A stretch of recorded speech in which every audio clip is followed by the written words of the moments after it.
Okay, good morning, ladies and gentlemen. See you again with me, Savirah Jufri, your English lecturer. Like usually, we are going to have a new discussion or new topic today, and it is always related to IT topic. And from the screen, I will start sharing my screen. Okay, like you see in the screen, you see some words or some vocabulary. There are help, frequency asked question, solution, service, advice, customer, IT support, and assistance. From these vocabularies, can you guess what is our topic today? Yes, you must be right because we are going to talk about IT support. Okay, today in this IT support, we are going to talk some discussions related to fault diagnosis. Do you know what is fault diagnosis? Fault diagnosis, of course, related to diagnosis on some problems in the computer.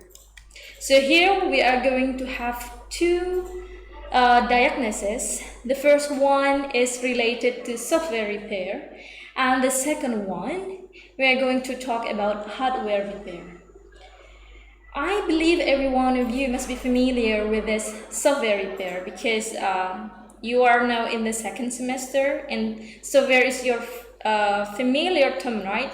So I'm not going to talk more about a software repair, but I'm going to introduce you a little bit about hardware repair.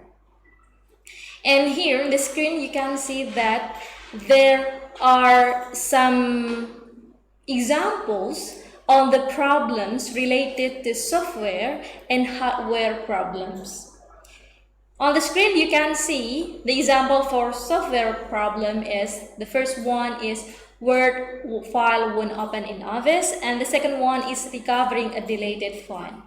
So, because in IT support, here you are imagining to be someone who are able to fix the problem with software and hardware.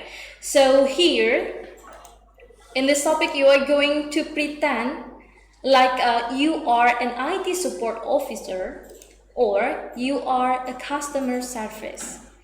So you are going to have a role play in this topic, but it will be recorded in the video later as your project. You are going to be an IT support officer or you are going to be a customer service. Okay.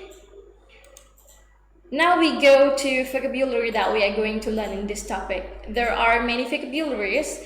It is including some verbs and some nouns, and it is also and there are also some adjective and some adverb. But I would like to pay more attention more on the verb and noun that we are going to use frequently in this topic. Some verbs that you are probably use in this topic are check, unplug, disconnect, switch, found, work, run, recover, deleted. And for example of noun that you are probably used in this topic is type, version, recycle bin, memory, monitor, battery, power supplies, and screw. This is only example, but you may find more vocabulary on this topic. Okay. Because in this topic, you are going to be or to pretend to be somebody who are expert in fixing some computer software and computer hardware.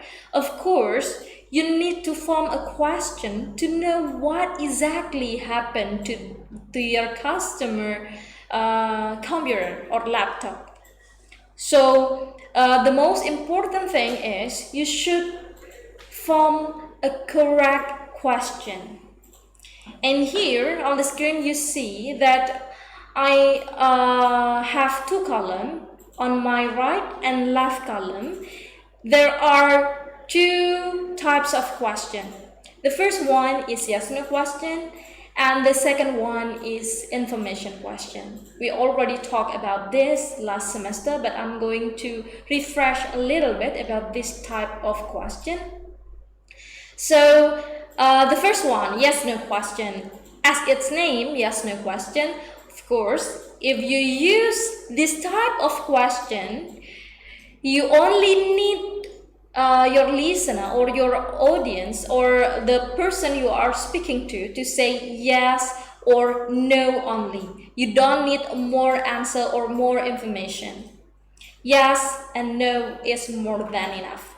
So the characteristic of this yes no question is you should start this question by using modal or maybe to be or auxiliary verb. And the answer should be yes or no only. So here I provide the example, the yes no question. Can you install the software? You may answer yes, I can, or no, I can't. And the second type of question is information question. Like its name, information question. So when you ask the person you are talking to this type of question, you need more information. It is not only yes no question, but you need the person to elaborate more and to give you some certain information. And what is the characteristic of this information question? This information question must be started by question words. So, do you know what is question words? There are many types of question words, but the most familiar with us is 5W and 1H. How, what, where, why, who, when, etc. And the answer related to certain information is needed. Yeah, this is what I said previously, that if you are having these question words, you should give the person you are talking to the information needed. And this is the example. How to recover a deleted file? You can give the answer. You can move the file in recycle bin to a folder in my document. That's the example. I think this is quite easy. And for the formula, this is for these two types of question, yes no question and information question. For yes no question, you can use this one.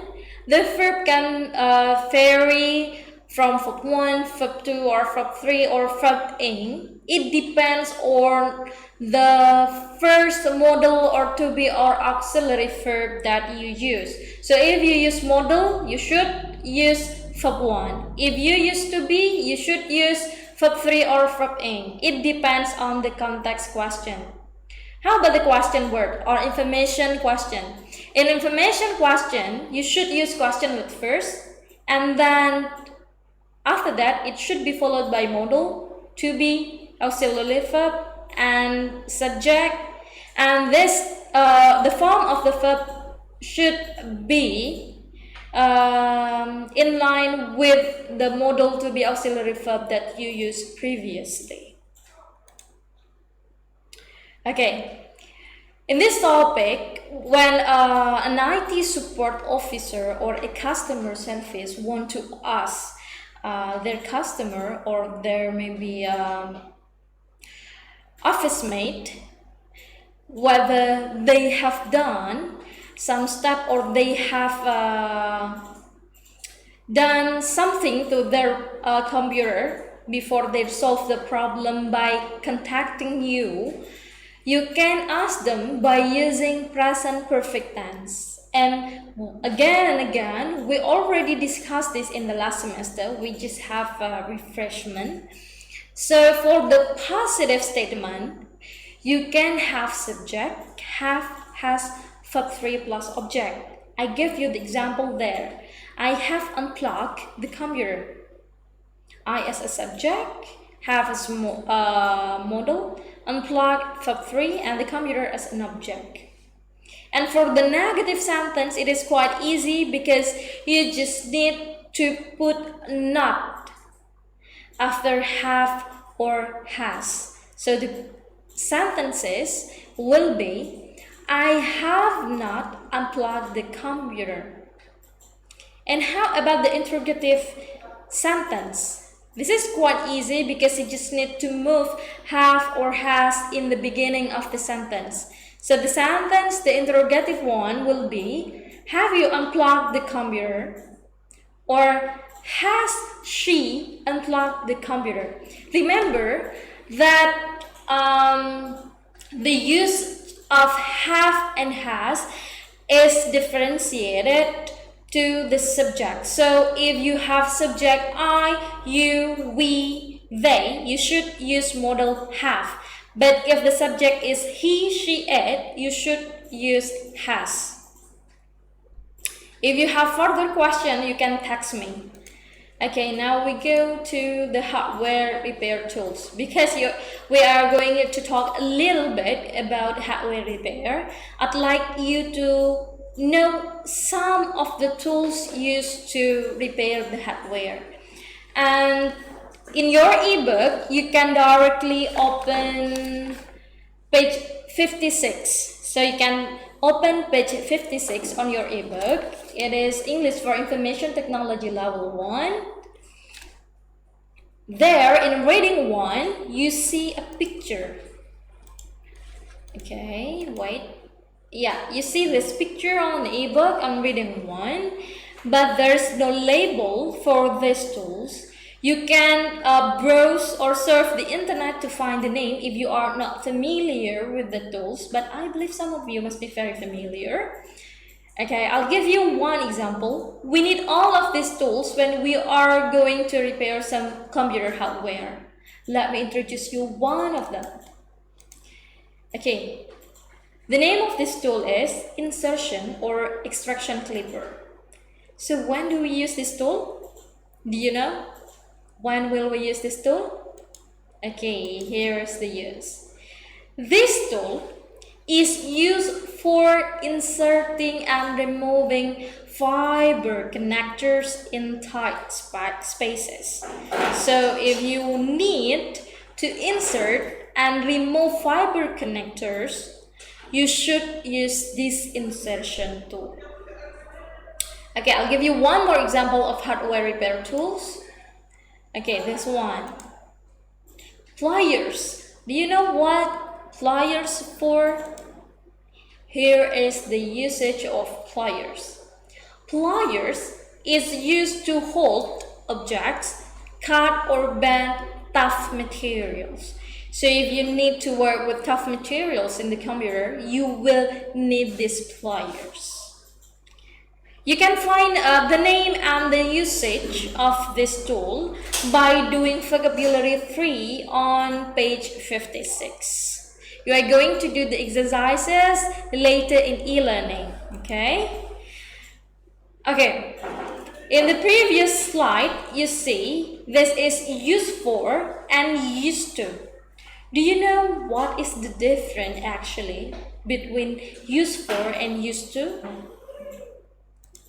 Okay, actually, both of them are having the same function, which is explaining the use of something. So when you are already new with the tools needed to repair the hardware, you will need to explain what is the use of this tool. So how do you explain the use? You can use this formula. I have written down all the way to explain the use of something. In this context is the hardware repair tools. So the first line you can see used or used for or used to. Actually, these two, used for or used to, are having the same function. That is explaining the used. But do you know what is the difference between used and use? So in this second line, you see that used has a passive meaning, which in Indonesian means digunakan. But for use, it has an active meaning, which in Indonesia, we know it as menggunakan. So when you use the word used, it means that this tool is used. You should use to be before that because it has passive meaning. So it is possible to say used to only without to be. You should put to be before used because this is a passive, it has a passive meaning. But when you use word use, because it has active meaning, you don't need to put any to be. Plus verb 3, it is not needed. So here I give you the formula. If you have used to, you should put verb 1. But if you used for, you should put verb ing after conjunction for. So remember this, after to we put verb 1 and after for we put verb ing. Here is the example. This tool is used for tightening the screws. This is what I say after conjunction for we use verb ing. And the second example is we use this tool to tighten the screws. This is what I say with after to we use verb 1. To plus tighten as verb 1. So do you have any questions so far? If you have no question, you can go directly to e-learning to access some quiz there. There are some exercises related to the topic. But for listening section, we are going to have that in WhatsApp group. So don't go anywhere. Okay, if there's no question, I think that's it for our topic today. Thank you very much for your attention. And we will meet again in the next topic. So don't forget to press like and subscribe to keep joining our channel live. Thank you. Have a nice day and good morning.